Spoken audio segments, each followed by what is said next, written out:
Shalom wakunze ikiganiro kanguka, izina ryanje ni Chris Ndikumana. Uno munsi turi ku munsi wa gatandatu, umunsi udasanzwe, umunsi wo gusengera abagwaye. Murazi ko izi ntahe zose mwumva kuva ku munsi wa mbere gushika ku munsi wa gatandatu n'abantu bumvirije amasengesho yo ku munsi wa gatandatu. Rero imbere ya byose namafata umwanya wo gushimira abantu bose badusengera. Turanezerwa kandi turatega intege iyo twumvise no kadusengera kuko turakeneye amasengesho. Kino gikorwa ni coroshe, Satani nanezerwa abonye abantu ko arabohoka. Abumva ururimi rw'igifaransa mumvize muri section y'igifaransa, murumva abantu benshi babohoka mu buryo budasanzwe, amadayimoni avamo, ingwara zikira, abari baboshwe n'umugi, abari mu busambanyi, abantu benshi barabohoka. Rero ayo madayimoni yose avamwo ntanezerwa na gatoya na kiri gikorwa cakanguka kuko ariko asambura ibikorwa vyiwe.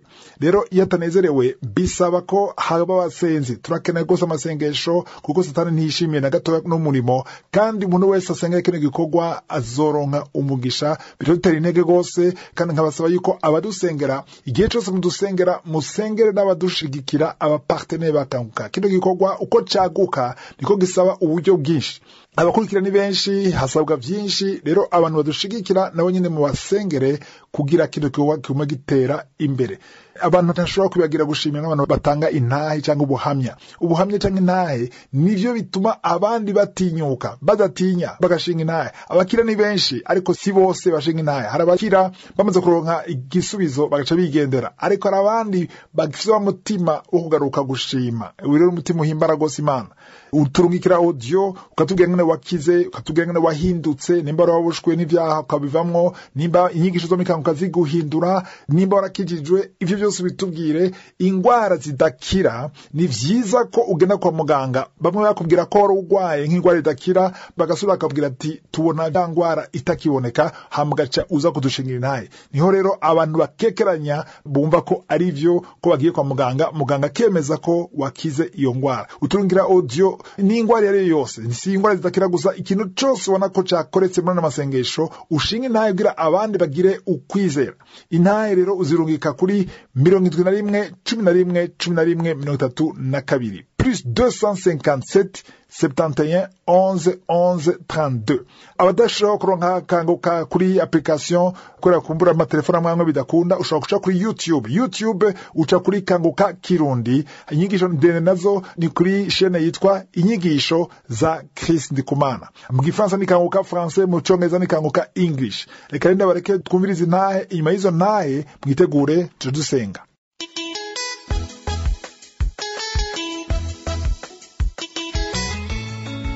Muraho neza bene data bakunzi bakanguka dufatanyije. Nanjye nje gutanga ubuhamya bw'iby'Imana yankoreye. Namenye kanguka nyihawe n'umuganga wakoraga ahantu nari ngiye kwivuza. Nuko ngezeyo mubwira ikibazo mfite, nihebye cyane. Arambwira ati woweho ngiye kuguha kanguka kandi izakugirira akamaro, uzagira isengeramo kandi byose bizakemuka. Ndi umudamu maze imyaka 6 n'amezi 11 nubatse urugo. Nta n'imwe nigeze mvanamo, nta niyo nasamye kuva naba mukuru kugeza na n'uyu munsi. Ntago nigeze nsama inda n'imwe. Ubwo nari ngiyeyo ngiye kumubwira ngo andebere uko trompe zirimo kuko nari naragiye kwivuza hanze. Mvuyeyo baza kutubwira yuko ngo ahantu twivuje hari igihe bakuramo trompe ntubimenye. Ubwo rero ngenda ngiye muri ecography mubwira uko bimeze. Arambwira ati nubwo bimeze gutyo trompe zawe urazifite, humura. Ankorera ecography, amaze kuyinkorera arambwira ati zirimo, ariko harimo kyste ovaire, yari harimo ibibyimba 2 kuri ovaire. Ubwo aho nari narivuje hose nta kibyimba bari barambwiye, ariko nanjye ubwanjye nari nsigaye numva ko birimo, kuko nararyamaga nkumva ko birimo rwose. Ubwo rero amaze kubimbwira noneho narushijeho kwiheba cyane. Ndavuze ibi byo noneho kuko bizagenda gute, ko umugabo wanjye yari yaranze yuko nabagwa n'izo trompe kuzivuza. Bari baratubwiye yuko ngo zizibye ariko ngo bashobora kuzibaga. Umugabo wanjye rero arangati oya ntabwo nshaka ko bakubaga, ubwo nuko nguko nyine iturize. bamaze kumbwira ko rero harimo ibibyimba nahise nibaza noneho ukuntu ibyo bibyimba bizavamo, ndavuga ati bizantera kanseri niba atabibaga, kandi umutware wanjye ntabwo ashaka ko mbagwa. Biranyobera, ariko iyo kanguka narayicyuye uwo munsi, yahise amfasha, uwo muntu arayimpa, dogiteri arayimpa, ndayijyana. Ku wa gatandatu wakurikiyeho narasenganye nayo, n'ibikurikiye ndasengana nayo, buri gitondo nkasengana nayo, nkumva kanguka zo mu mibyizi, nkumva niyo ku wa gatandatu, nkumva ukuntu Imana ikora ibitangaza, nanjye ndavuga niko biri kose Imana izangirira neza. Mbere nari umukristo n'ubundi, ariko naje gucika kuzajya njya mu rusengero kubera ko najyagayo nasohoka bati uriya ntabyara ntagira gute, bakamvuga byinshi nkiri na mutoya, nkumva ndababaye cyane. Imirimo y'itorero wo nkoze hose bati nubwo ukora ariko ntabyara. Bigeze aho ncika mu rusengero, ndavuga ngo nzajya nsengera mu rugo, ariko maze kujya mpura n'ibyo bibazo byose n'imyaka yose, yewe no gusenga nabaye nk'ubihagaritse, ndavuga ati ubwo nyine n'Imana ntabwo inyumva. Ariko nkimara kubona kanguka, nkimara kuyishyikira nkajya nyisengeramo, nagize ibyiringiro. Imana ihereza umugisha dogiteri wayimpaye aho nari ndi kwivuriza, Imana imuhe umugisha cyane, kuko niyo yangaruye mu byiringiro, ngaruka ku murongo.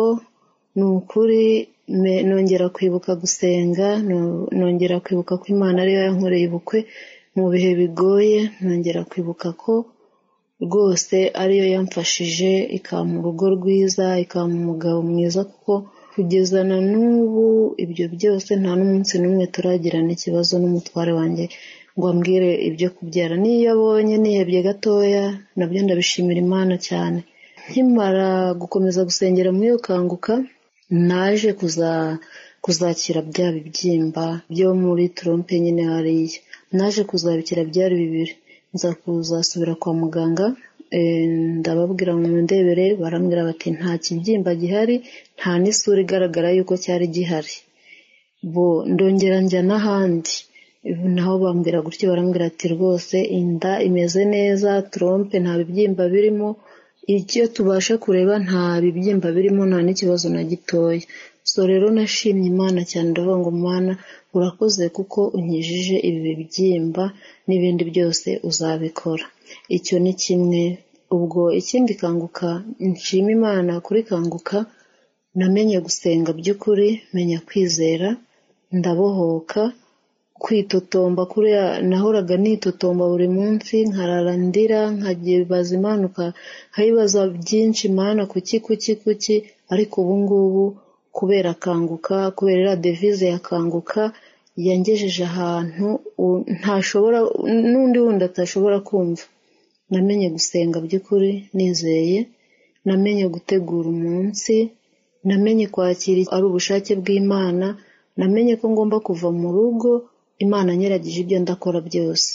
Ibyo ngibyo nabyo mbishimira Imana. Abo turi kumwe muri kanguka, ni ukuri mukomeze mufate, mukomeze mwizere Imana. Ni ukuri abafite ikibazo cyo kuba yenda nta bana twari twagira, ni ukuri dukomeze tumere nka Hana, kuko Hana we ngo muri ibyo byose ibyo bamutotezaga nta jambo ribi yigeze abasubiza. Natwe tumere gutyo, turindire, tugume ku Uwiteka kandi azaduha umugisha. Imana yo mu ijuru ihabwe icyubahiro. Ni ukuri Imana ihereza umugisha umukozi w'Imana wabaye umuyoboro mwiza wo gucamo iby'Imana akabitugezaho. Imana ihereza umugisha kandi ni ukuri n'umuryango wiwe. Imana ihereza umugisha kandi n'abaparteneri bose bakanguka. Imana ihereza umugisha abantu bose batanga intahe. Ni ukuri ziratwubaka kandi ni ukuri zigenda zitwungura byinshi. Shalom.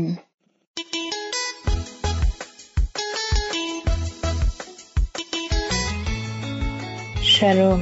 Narindiriye gushinga intahe ku byiza byinshi Imana yangiriye. Mbere na mbere ntangwe gushimira abantu bose batanga intahe. Intahe ziradutera intege, intahe ziraturemesha, zikadutera twizera. Jewe narindiriye gushinga intahe ko Imana yankijije kanseri y'igitereko. Mperuka kugirisha controle, rezita zaje zimeze neza, umuganga yambwiye ko nakize. Mu bisanzwe bavuga ko indwara ya kanseri idakira, ariko nagira ndemeshe abarwayi benshi ko atangora n'imwe imbere y'Imana idakira, akiza indwara zikomeye n'izidakomeye. Nagira rero ntera intege abantu bose, abarwayi n'abari bafise ibindi bintu bariko barasengera, bakirindiriye gutabagwa, barindire mu kwizera. Imana ikorera ku gihe cayo.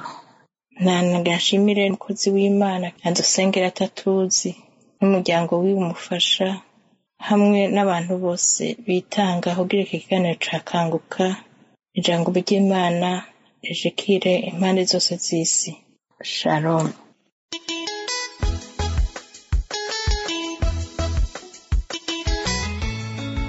Yesu nashimye nanje gushima Imana. Jewe ndwaye diabete ndayimaranye iminsi n'umukozi w'Imana. Samedi w'indwi yahera haheze samedi zibiri. Samedi numviriza intahe hama tubandanya dusenga. Ahejeje kumviriza intahe akavuga ngo dusenge. Niho yavanywe wese afata harabaye Yesu afata mu mutima. Fashe mu mutima arasenga numva avuze ngo hari umuntu amaze iminsi agenda na diabete ngo afashe mu mutima ngo ahaye ngo arakize. Je ndatangwa ndakorora. Nanje gushimira Imana rero niho naciye ndindira iminsi 3. Kugira kwa gatatu naciye nje kwa muganga asanga ya diabete yakize. Imana yacu ihabwe icubahiro. Numva navyo nayo naratevye gushima Imana, ariko numva kano kanya kari ndasakanya gushima Imana. Imana ishishikare guhezakira umukozi wayo, ishishikare kugirira neza abandi. Shalom.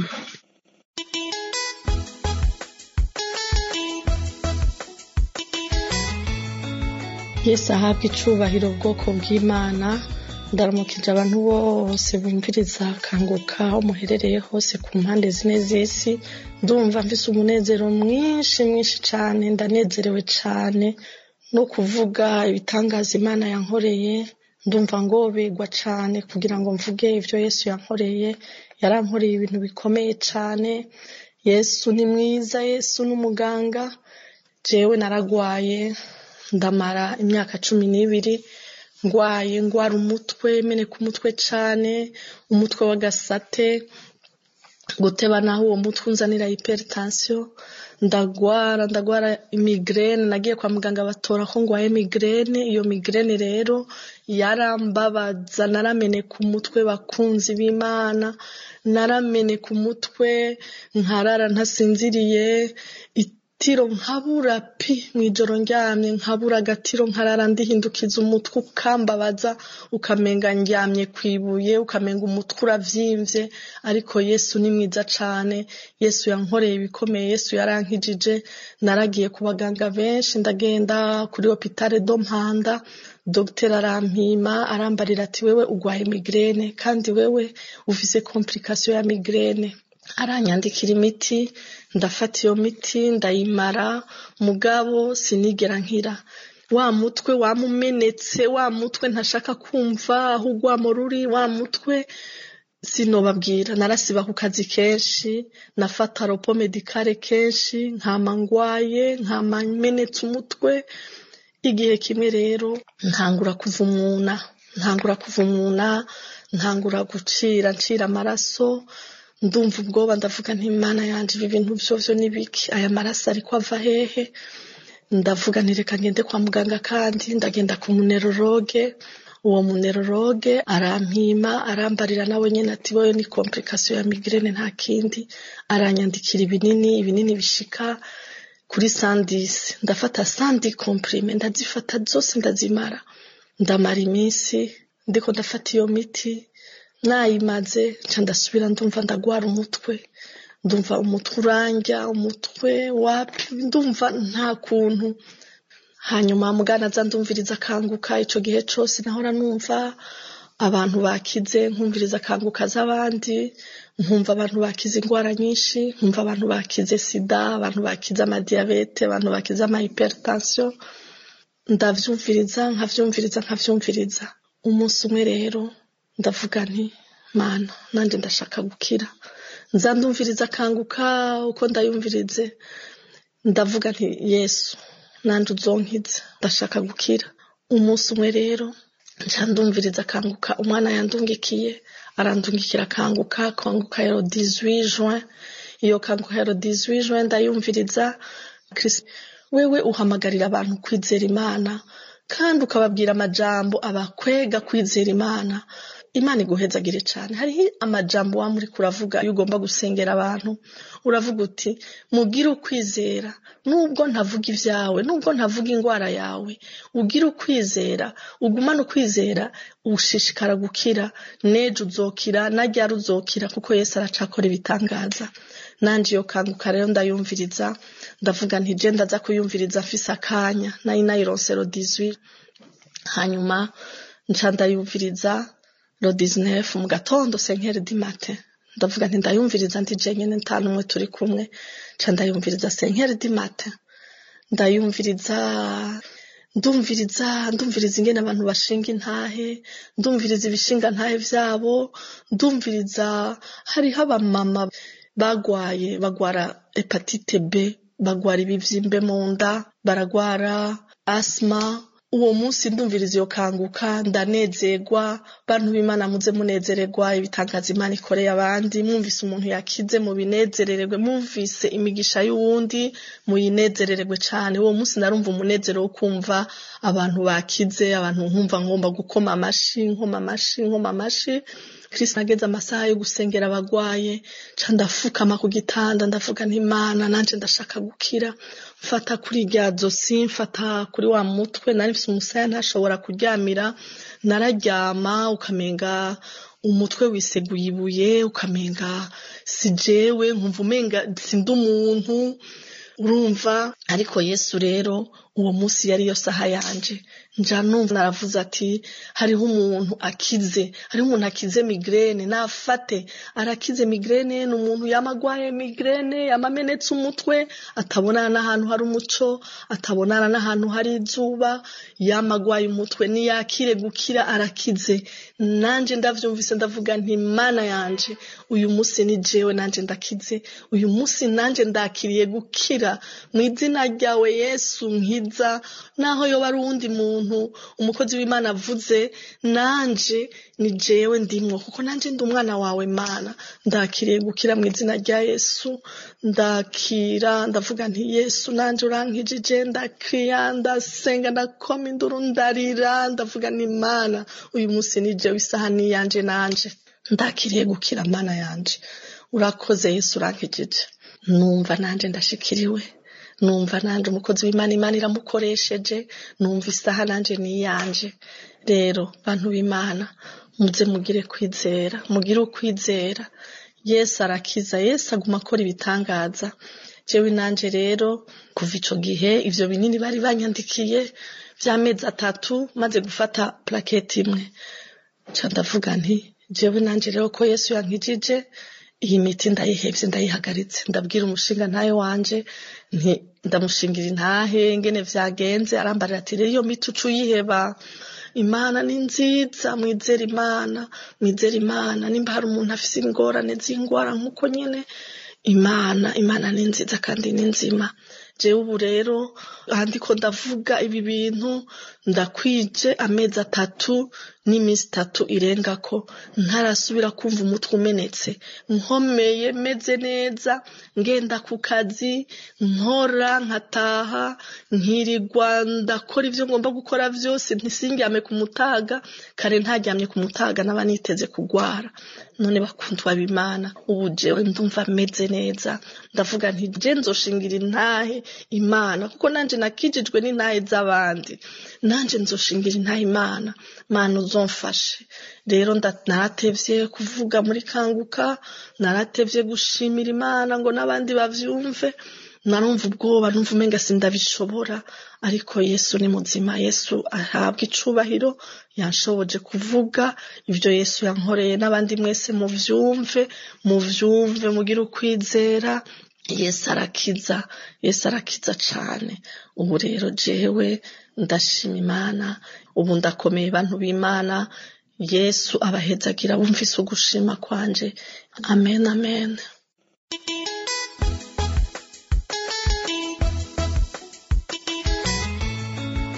Mon témoignage, j'ai connu Kanguka au moment où on a mis mon problème de cette application. Je n'avais pas un portable Android, donc je ne pliais pas.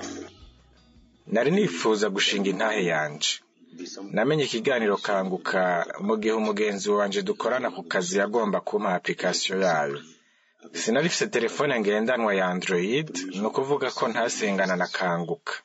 Hanyuma mu kwezi kwa 12, mushiki wanje muto yarampaye telefone ya Android. Igihe yampaye telefone ngendanwa, naciye ntangura gusengana na Kanguka. Premier jour, j'ai senti des manifestations, crachant dans la bouche, des bâillements. Et chaque fois que je priais, les mêmes manifestations revenaient. Chaque fois, ça revenait. Mais je continuais toujours.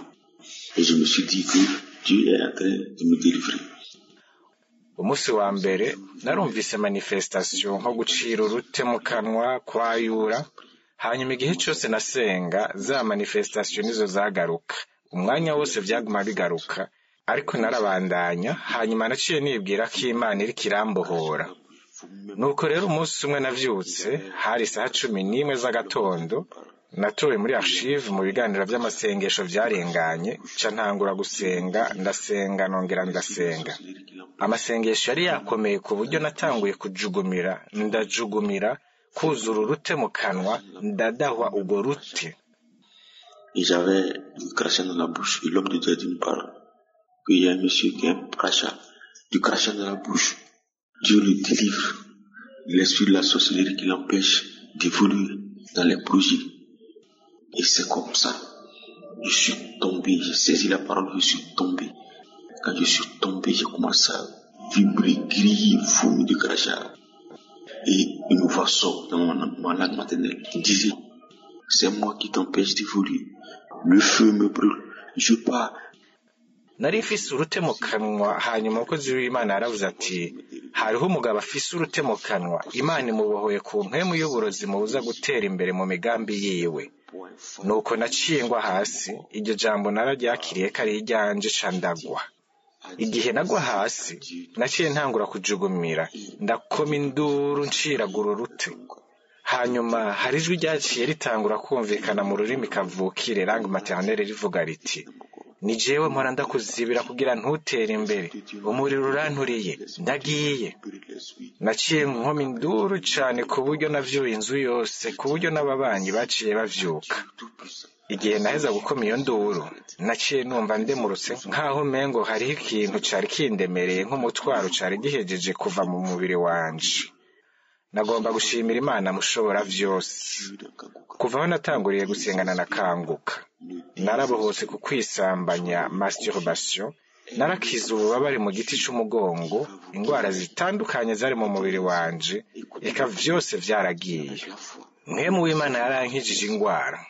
Mwemu w'Imana yarambohoye ku mpwemu yari indemereye mu kuboha ubuzima bwanje, yashiraho akarimbi. Nagomba gushimira Imana ihambaye.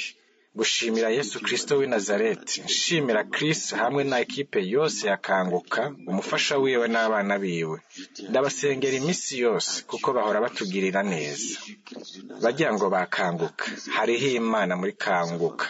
Ntimwihebure, ntimutakaze ivyizigiro, nimwizigire kandi mushire ukwizera mu Mana, izobakiza. Mwame mwumviriza inyigisho, mwumviriza n'amasengesho, hanyuma biciye mu kwizera, muzoronka gukira kwanyu. Urakoze Mwami Imana, urakoze Yesu Kristo w'i Nazareti. Oh, Mana ihambaye, izina ryawe nirihezagirwe. Iyo yari ntahe yanje shinze mu izina rya Yesu Kristo. Amen. Oh Dieu Tout-Puissant, que ton nom soit béni. J'ai témoigné au nom de Jésus-Christ. Amen.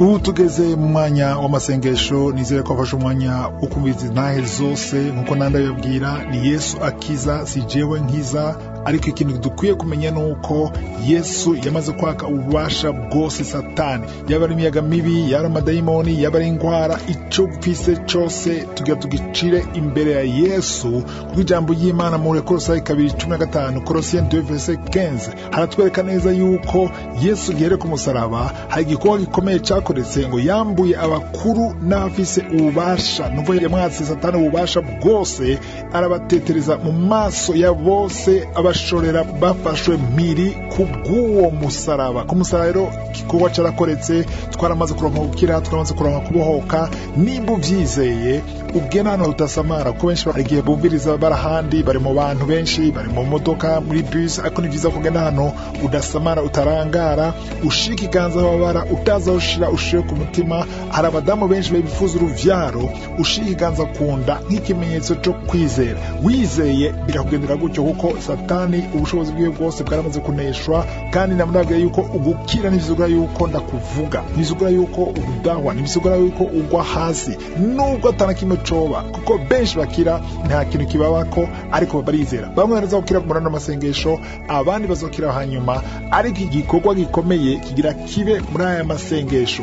Wewe ari kuranyumviriza, usengane nanje wizeye, urabona ikiganza c'Imana. Mwanya muto rero witegure, tugira dusenge.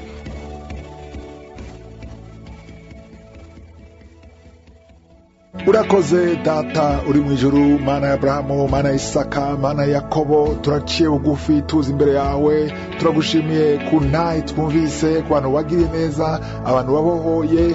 Urakoze kudahinduka uko wareje no kuno munsi, nikuzo kwa mu bidashira. Turagushima kutegeka kuvuga rimwe bikaba. Ndagushima ku ntahe zose twumvise. Mana urakoze ku bana bavutse biciye mu masengesho, umwana wese yavuze biciye mu masengesho, ndamwatuye ko ubugombe bwawe uko buri mu ijuru, ubushake bwawe uko buri mu ijuru. Mu izina rya Yesu ndasengeye abadamu bose bafise abana mu nda, umudamu wese afise umwana mu nda atwise yiwungenze, shika ikiganza ku nda mu izina rya Yesu Kristo. Ndatuye ubuzima, impwemu ya force couche, impwemu ituma abana bavayo bataragera, ihunge mu izina rya Yesu. Urakoze kuri Imana gushobozi. Ndasengerera mama ajyanye hasi afise imbanyi y'amezi ashika kuri 3, amaze gusama inshuro zishika 3, abana bapfa, ariko ndasengeye umwana mu izina rya Yesu. Uwo mugozi, uyo muvumo wa karande ucike mu izina rya Yesu. Urakoze Mana ko umwana azovuka. Hari umuntu afashe kwitako hahepfo, ariko arabara cyane ukuguru kw'iburyo, shika ikiganza nyine kurabara mu izina rya Yesu. Akirugukira wizere mu izina rya Yesu. Ndagushima Mana, ndoshima kwa no kuragendera. Ndagushima kuri ya mama aryamye hasi, ariko aratera amaguru n'amaboko mu izina rya Yesu. Izo mpwemo, iyo myuka imuvemo. Urakoze kuri kurabohora. Ni benshi kurabohoka mu kano kanya. Hari n'umwana mutoya, umwana w'umuhungu mutoya afise umupapa we mufasha amaboko mu izina rya Yesu. Izo mpwemo zisoke, ndategetse izo mpwemo zihunge. Urakoze Mana kuri deliverance. Urakoze kuri ya mugabo agerageza ko bitabi bikanka, ariko ndagushima ko bohoye. Urakoze Mana ku bantu ukora bohora, abakobwa n'abadamu bafashe kuri bas ventre, aramadureur menshi, hariho infection urinaire, hari n'umukobwa afise ikibazo cyo kubabara cyane agiye mu mihango. Mana ndashima kuko bagendera, hari ubushobozi ko urakora mu kano kanya mu izina rya Yesu. Ingwara zitogo zidakira, abagenda na mugera wa sida mu izina rya Yesu. Bashaka kuri babiri akiri ubushobozi, izere ugurakanwa wature Yesu. Mana urakoze ku muntu mama akuze bamubwiye ko afite kanseri mu izina rya Yesu. Ndagushima ko mugendeye, ndagushima ko ngwara nyinshi ukurakiza. Abantu babiri bagwaye hepatite, izere ko Yesu kugendeye. Ndashima Mana kuri ya muntu afite ikivyimba, umugore afite ikivyimba kwitako. Urakoze Mana ko mugendeye. Hari n'undi afite umwingo afashe ku muhogo mu izina rya Yesu. Ndagushima Mana, ndagushima ko mugendeye. Wowe ni wumva amasengesho, wowe uhumeka nabi, izere. Hari ibitero mu ijoro, Mana urakoze kuri ya myuka uri kurihukana impwemu zitera abantu mu ijoro byamye. Uwamumva umuntu akuniga ugaca kuvuga ijuri kanka, izo mpwemu zihunge mu izina rya Yesu. Urakoze Mana kuko urabagendera. Urakoze ku bushobozi. Wowe impwemu yo kwihebura, impwemu y'ubwoba, harimo impwemu y'ubwoba utinya ntatinya no kuja mu ndege. Yesu urakoze kumubohoye, Yesu urakoze kumubohoye. Yamuhe mu bwoba wama witeze accident, witeze urupfu, witeze inkurumbi.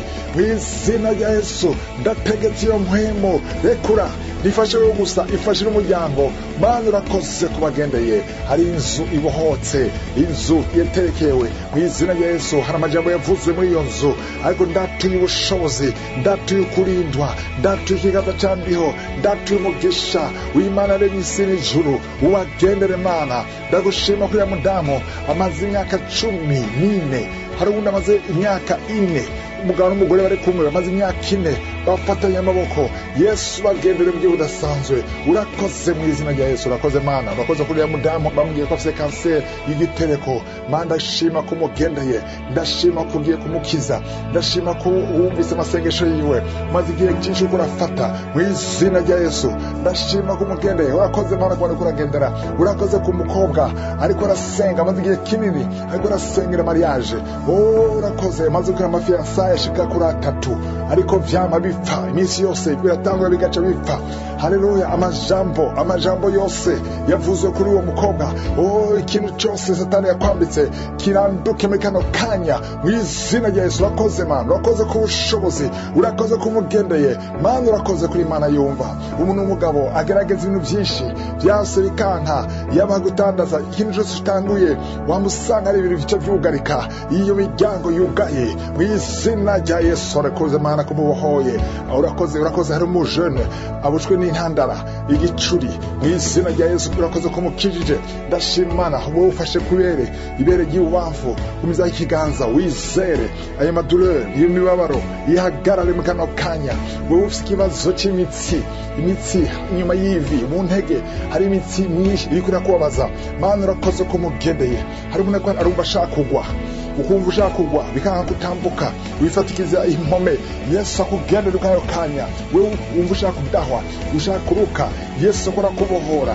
Mana urakoze kubona kurakiza. Mana urakoze kuri diabete abantu babiri, umwe n'umugabo umwe n'umugore. Abakoze Mana kubagendeye. Hari indwara nyinshi ko zirakira, hari abantu benshi baragenderwa. Wewe ufise ikintu kwibagira, izere ko Yesu akugendeye. Mana urakoze. Hari umuntu afise ikintu kibyimbye mu kirenge, igihute, ufite igihute mu kirenge, igihute kikubabaza. Yesu urakoze kumugendeye. Utekija mu mihango, izere ko Yesu akubohoye. Urakoze Mana. Infection vaginale mu izina rya Yesu akiri gukira. Hari umuntu afise umusonga umubabaza n'igihe hari izuba umva witekeye, Yesu akubohore akiri kubohoka. N'ingwana nyinshi ziko zirakira, zishobora kuvuga ingwana zose, ariko twese mwe dushime. Shima nubwo nakuvuze, nubwo ata manifestation wumvise, ariko ni benshi ko aragenderwa. Umuntu wese yizeye Mana, ndasengeye umuntu wese yizeye mu kano kanya umugendere. Ramvura ikiganza cawe, icubahiro n'ubutunzi n'ukuganza bibi vyawe une bidashira. Ni mu izina rihambaye rya Yesu senze nizera. Amen.